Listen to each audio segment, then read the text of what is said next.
Hello guys, আজকে আপনাদেরকে দেখাবো পাউরুটি বানাইয়ে। তবে পাউরুটির জন্য আমি কতগুলো আটা নিয়েছি। আটা নিয়ে এখন আমি লবণ দিয়ে ভালোভাবে মিক্স করে নিয়েছি। তো এখানে হালকা কুসুম গরম পানি নিয়েছি। তবে হালকা কুসুম গরম পানি যদি দিয়ে পাউরুটিটা বানানো হয় তাহলে কিন্তু পাউরুটিটা তেমন শক্ত হয় না, সফট সফট হয়। তো এখন হালকা করে তেল দিয়েছি, দিয়ে এখন ভালোভাবে গুলিয়ে নিয়েছি। এখন চলে আসলাম পাউরুটি বানানোর জন্য। এই যে আমি বসে পড়লাম পাউরুটি বানাইতে। তো আমার সঙ্গে থাকেন, দেখতে পাবেন পাউরুটিগুলা কেমন হয়েছে।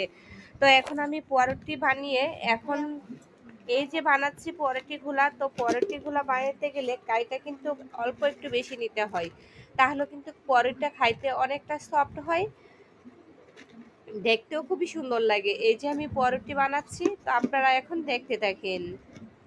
এখন আমার পাউরুটি বানানো শেষ, চলে আসলাম চুলাতে। এই যে চুলাতে এখন দিয়ে দিলাম। তো চুলাতে দেওয়ার সময় অবশ্যই তেল না দিয়ে আগে একটু ছেঁকে নেবেন, তাহলে কিন্তু পাউরুটিটা তেলে চুপচুপা থাকবে না, খাইতে অনেক স্বাদ হবে। এই তো আমার পাউরুটি কিন্তু হয়ে গেছে, খাইতেও কিন্তু অনেক স্বাদ হয়েছিল পাউরুটিগুলো। আপনারাও ট্রাই